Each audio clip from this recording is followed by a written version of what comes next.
not strong, not in the way you believe. They sold you a lie, wrapped in noble words and fake humility. They taught you that weakness is virtue, that submission is admirable, and that silence makes you wise. And you bought it, without resistance. It's not your fault.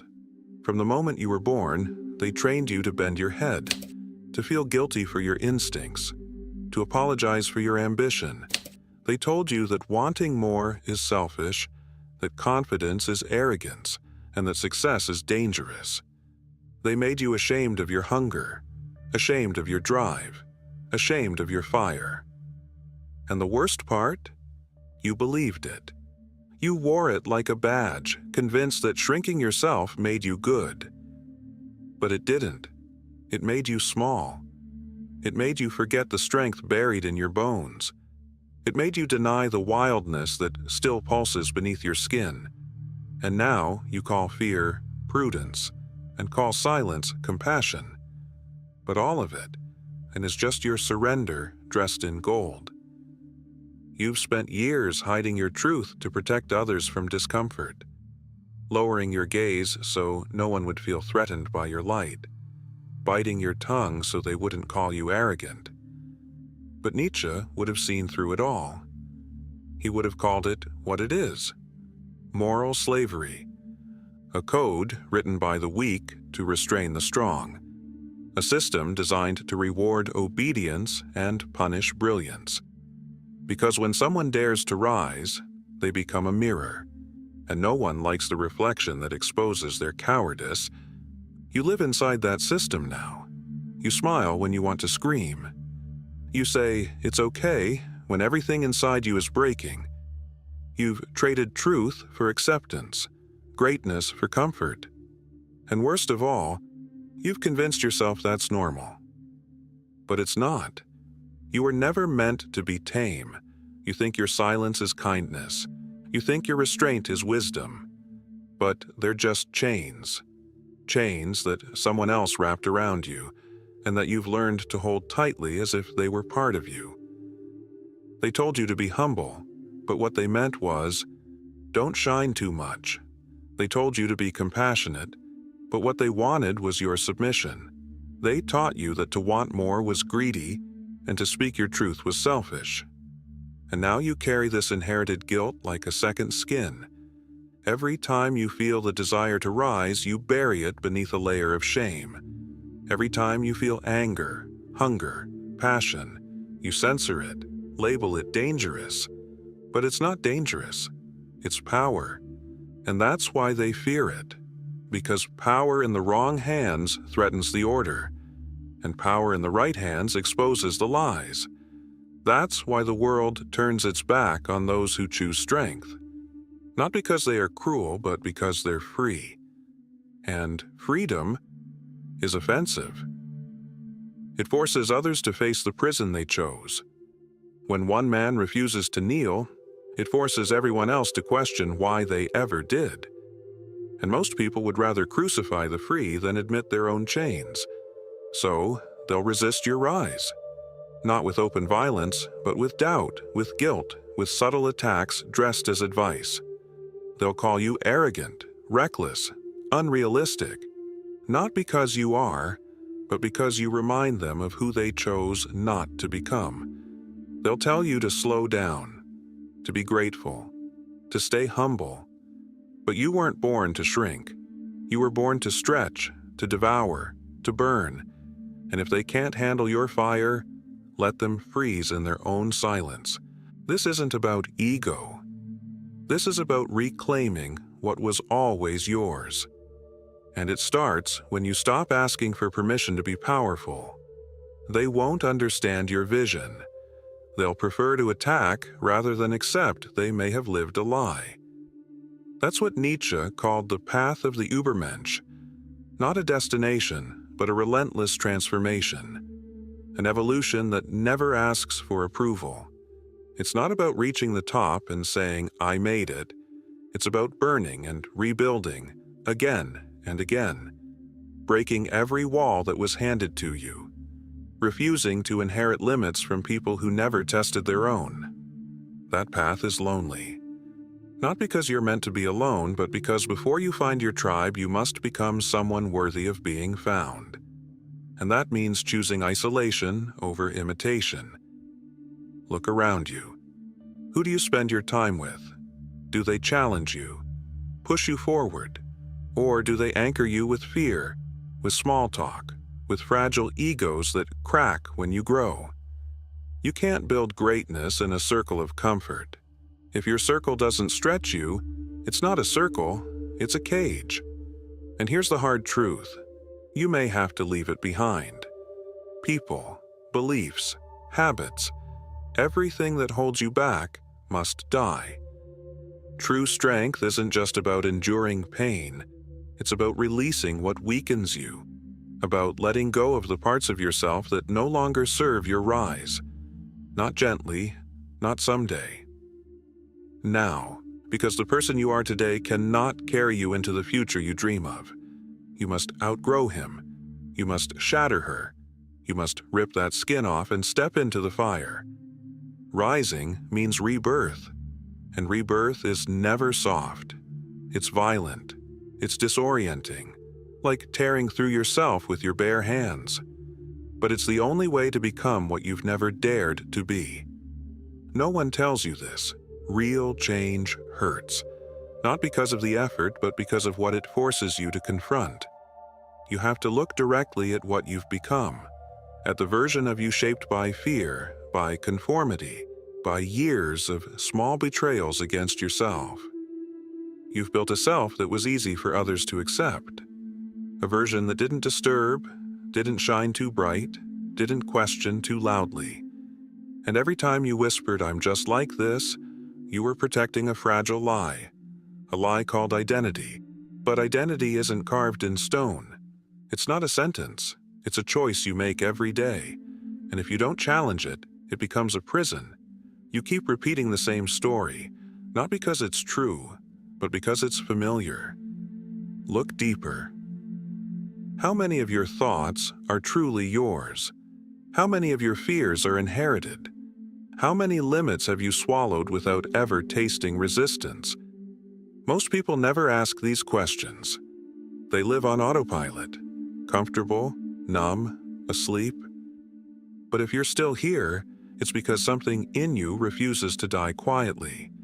Something in you is hungry for more, for truth, for freedom. That part of you doesn't want comfort. It wants resurrection. And resurrection comes with fire. You don't get to become who you're meant to be by gently rearranging the furniture of your past. You have to burn the house down, tear off the mask, step naked into the unknown. There's no map, no certainty, no applause, just you and the abyss, and the decision to jump. Because it's not about going back, it's about going forward, even if it costs you everything you were. And when they ask what happened to you, why you don't play by their rules anymore, just smile. Because they'll never understand what it means to be reborn. Now, you're standing at the edge of everything you've ever known. One step back returns you to comfort.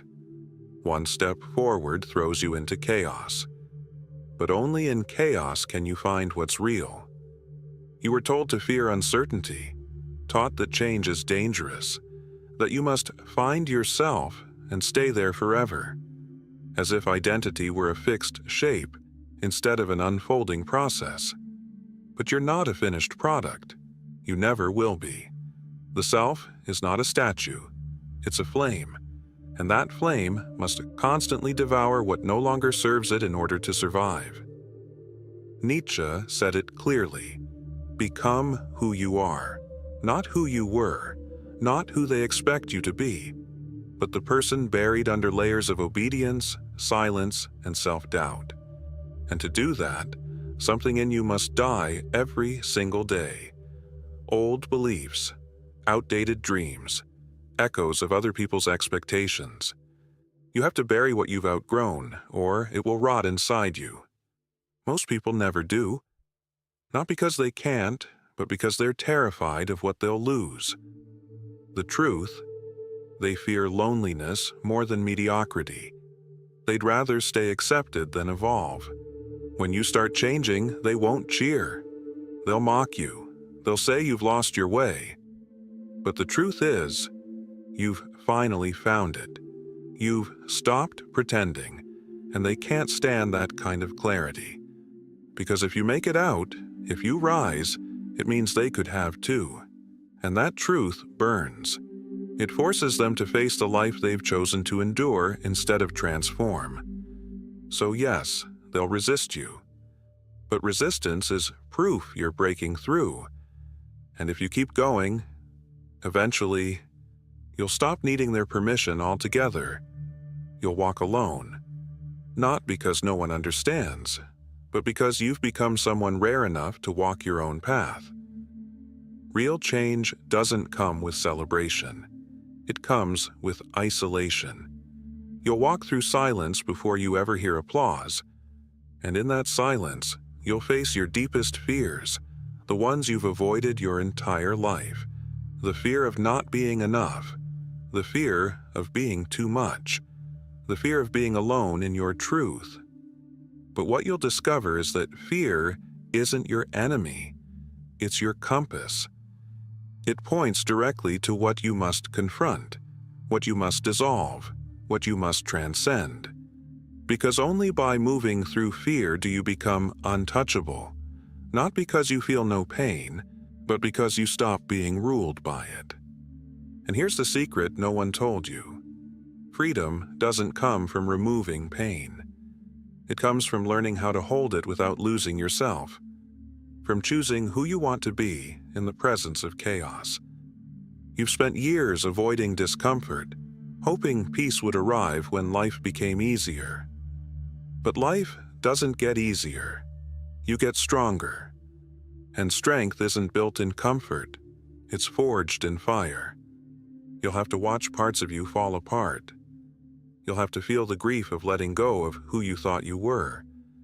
But in that collapse, you'll find something sacred, something more honest than any version of you that came before, because most people live in borrowed identities, puppets of old narratives, victims of expectations that never belong to them, and the only way out is to cut the strings. So cut them. Let it all fall. Let them say what they will. Let the old world call you lost, because only those who dare to lose themselves can ever truly be found. They told you to find yourself. But what they meant was, stay small, as if who you are is a finished sculpture instead of a living, breaking, growing force. But to become what you're meant to be, you have to let go of everything you were told you are. You must question every belief that kept you safe, but stagnant. You must doubt the voice that whispers, "This is just who I am." Because that voice doesn't come from your soul. It comes from your fear. And that fear wears many masks. It calls itself logic, humility, realism. But beneath them all, it's just resistance. Resistance to the death of an old self. The truth is, you won't become the next version of you by thinking about it. You have to tear off the skin. You have to feel the burn. You have to become the fire. That's the part no one prepares you for. Real transformation is brutal. It means walking away from everything that once made you feel safe. Not because it's wrong, but because you've outgrown it. Friends won't understand. Family might resist. They'll tell you you've changed as if that's a crime. But change is not betrayal. Change is birth. And birth always comes with blood. You were never here to stay the same. You're not meant to live inside the walls built by someone else's fears. You're meant to break them. And when you do, the ones still inside will call you dangerous. Let them. Let them call you whatever they want. You're not here to be understood. You're here to become. And becoming will always offend those who've chosen not to. So keep going. Walk through the fire. Strip away the false layers. And when you reach the other side, don't explain your glow. Just keep walking. Now you're standing at the threshold. One more step back, and you return to the comfort that's killing you. One more step forward, and everything you know about yourself burns. But in that fire, you finally breathe. You can close this now. Pretend none of it mattered. Return to your routine, your mask, your numbness. But something inside you has already cracked, and no matter how you try to seal it, it will keep bleeding truth. Because that's how awakening works. Once you've tasted it, even for a moment, you'll never fit inside the old version of yourself again. Every time you lie, you'll feel it. Every time you settle, something inside will scream. And that scream is not pain. It's the sound of the self you buried, digging its way back to the surface. You'll try to distract yourself. You'll try to be normal. But the knowing won't leave you alone. It never does. You've seen too much now. You've remembered what you could be. And that's the worst kind of torment. Not failure, but the memory of potential you chose not to chase.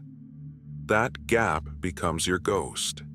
It haunts every decision. So here's the truth. No one's coming to give you permission. No one's going to save you.